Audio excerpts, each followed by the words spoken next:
Hi guys, welcome back to learn education पर। मैं धर्म विमल आप सभी का एक बार फिर से स्वागत करता हूं। कैसे हैं आप सभी लोग?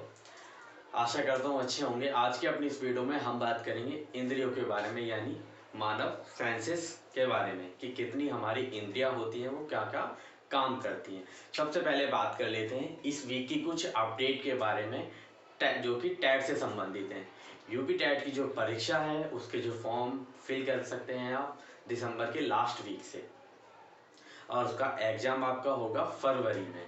तो ये एक बहुत ही अच्छी खबर है। 2019 में भी यूपी टैट की परीक्षा हुई थी, उसमें कुछ प्रश्न जो थे वो क्या थे, विवादित रहे थे। यूपी टैट का तो शुरू से ही है, एक दो क्वेश्चन ऐसे होते हैं कि वो हमेशा से ही विवादित रहते हैं। कोर्ट का दरवाज़ा जरूर खटखटाना पड़ता है प्रत्येक अभ्यर्थी को नंबर पाने के लिए। तो आशा करता हूँ इस बार परीक्षा जो हो उसमें कोई ऐसा विवादित क्वेश्चन ना हो। तो जो परीक्षा है वो फरवरी में है और जो फॉर्म फिल करने स्टार्ट होंगे वो दिसंबर के लास्ट वीक से हो सकते हैं। साथ ही बात करें हम यूपी टैट की परीक्षा की, यूपी टैट आपका फरवरी में, बात करें हम सी टैट की परीक्षा की, तो जो सी टैट की परीक्षा है वो आपकी 31 जनवरी को है।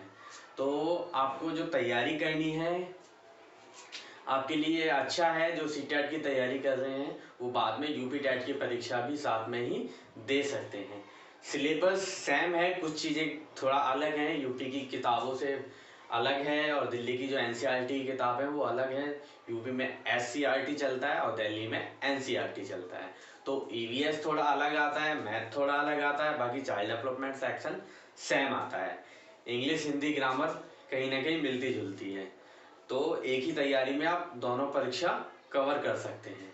तो अपनी तैयारी को बरकरार रखना है। सी टैट की जो परीक्षा है उसका आप मान के चलिए आप 1 महीना रह गया है। अब आपको क्या करना है, ओनली रिवीजन करना है, आगे कुछ ज़्यादा नहीं पढ़ना है। अगर कुछ समझ में नहीं आ रहा है, ज़्यादा से ज़्यादा पिछली साल के क्वेश्चन पेपर हल करने हैं और एक दृढ़ मेहनत के साथ, संकल्प के साथ, जो अभ्यर्थियों की परीक्षा पास नहीं हुई है, लग जाना है कि इस बार मुझे परीक्षा पास करनी है। जिनकी हो चुकी है परीक्षा पास वो बेहतर स्कोर के लिए परीक्षा में दोबारा बैठ रहे हैं, उनको भी मेरी हार्दिक शुभकामनाएं। तो बात कर रहे थे हम इंद्रियों के बारे में। इंद्रियां क्या होती हैं, यानी सेंसेस। इंद्रियां क्या होती हैं? हमारी इंद्रियां होती हैं मानव की, वो होती हैं 5 मुख्य रूप से। ठीक है, पहला है दृष्टि, ध्वनि, स्वाद, गंध, और ये आपका 5वां हो गया स्पर्श।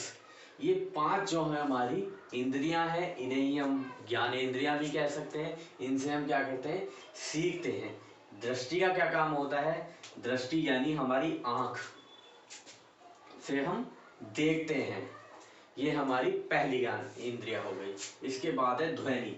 ध्वनि हम किससे सुनते हैं? हमारे कान, तो कान हमारी सेकंड इंद्रिया हो गई। स्वाद, तो स्वाद हम किससे चखते हैं? स्वाद हम अपनी जीभ से चखते हैं। तो जो हमारी जीभा है वो भी हमारी एक इंद्रिया है। इसके बाद है गंध। गंध, हम किस गंध या कोई भी बदबू है हम उसे किससे महसूस कर पाते हैं? तो वो हमारी नाक। तो हम नाक से भी, नाक भी यानी हम कहें हमारी इंद्रिया है, सेंसेस है। इसके बाद है स्पर्श। अब काफी छात्रों को ये कंफ्यूज होगा कि स्पर्श, ये 4 काफी को कॉमन पता होता है। स्पर्श, स्पर्श का मतलब होता है हमारी त्वचा। हमारी त्वचा जो है वो भी हमारी एक ज्ञानेंद्रिया है। ये हमारी त्वचा कह लो कहीं भी, तो ये हमारी क्या है, ज्ञानेंद्रिया है। तो ये 5 है मुख्य रूप से। लेकिन वैज्ञानिक रूप से 2 ज्ञानेंद्रियां और भी हैं जो कि नीचे लिखी गई हैं। परीक्षा में इनसे तो पूछा ही जाता है, साथ ही साथ कुछ अभ्यर्थियों को इन 2 ज्ञानेंद्रियों का ज्ञान नहीं होता है, तो काफी कंफ्यूजन हो जाती है। तो अच्छी तरीके से समझेंगे इसे। तो पहली है काइनेस्थेटिक इंद्रिय। ठीक है, इसमें क्या होता है, इस इंद्री से हम बॉडी में एक अवेयरनेस महसूस करते हैं। अवेयरनेस यानी कि जागरूकता। अवेयरनेस जैसे कि एकदम रोंगटे खड़े हो जाना। ठीक है, कोई भी हमें पहले से पता चल जाता है कि हमारे साथ ये होने वाला है, तो वही है हमारी अवेयरनेस, उसे ही कहते हैं काइनेस्थेटिक इंद्रिय। ठीक है, इसके बाद है वेस्टिकुलर, वेस्टिकुलर इंद्रिय क्या होती है?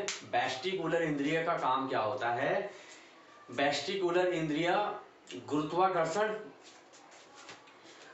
गुरुत्वाकर्षण को महसूस करवाते हैं हम इस इंद्रिय के कारण। जो हमारी वेस्टिकुलर इंद्रिया है, इस इंद्रिय के कारण हम जो है गुरुत्वाकर्षण को महसूस कर पाते हैं, यानी खिंचाव को महसूस कर पाते हैं। जैसे कि कभी हम सड़क पर तेज चल रहे हो तो एकदम से धीमा हो जाना, तो ये हमारी वेस्टिकुलर इंद्रिया के कारण होता है।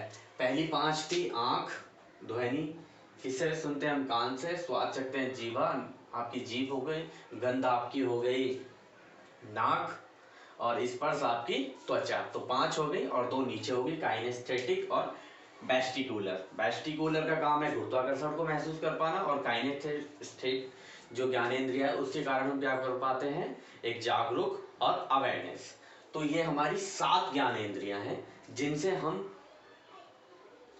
सीखते हैं या महसूस करते हैं, सुनते हैं। सारा जो हमारा जीवन निर्वाह है वो हमारा इन पे डिपेंड करता है।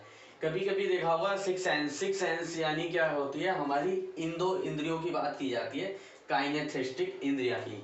कई फिल्म हैं, कई मूवीज हैं, उनमें सिक्स सेंस आपकी इंद्रियों के बारे में जिक्र किया गया है कि सिक्स सेंस, मेरी सिक्स सेंस ये बता रही है कि मेरे सामने आने वाली ये घटना मेरे साथ हो सकती है। तो वो यही ज्ञान इंद्रिया होती है जो कि हमें एक जागरूक करती है, एक अवेयर करती है कि हमारे साथ ये घटना घट रही है। तो इसके बाद हम बात करें शिशु की।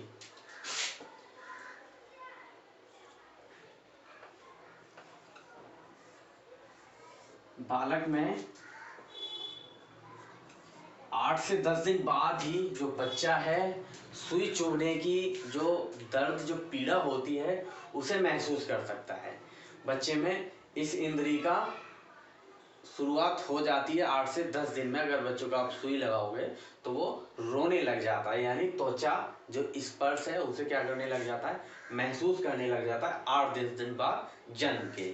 इसके बाद हम बात करें जन्म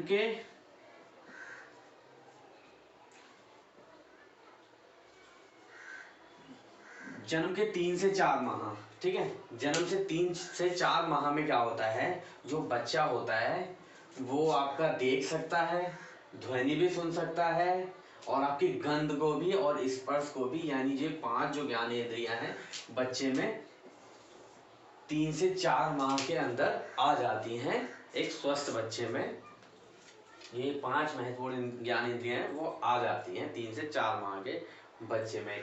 इन 2 ज्ञानेंद्रियों को आने में बच्चे को क्या लगता है? समय लगता है। जब वो परिपक्व हो जाता है तब आती हैं ये ज्ञानेंद्रियां उस बच्चे में। और जीन पियाजे ने कहा है कि बच्चे का भाषागत विकास नहीं होता फिर भी बच्चे में ज्ञानेंद्रियां पूर्ण रूप से आ जाती हैं। तो इस स्टेटमेंट को भी याद रखना है। पियाजे ने काफी काम किया हुआ है मानव साइकोलॉजी के ऊपर।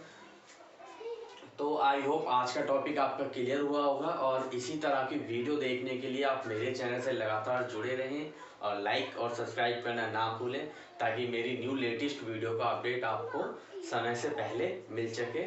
और जो अपनी परीक्षा की तैयारी है वो उसको क्या करना है? बरकरार रखना है। कर दिखाओ कुछ ऐसा कि करना चाहे कोई आपके जैसा। तो धन्यवाद दोस्तों।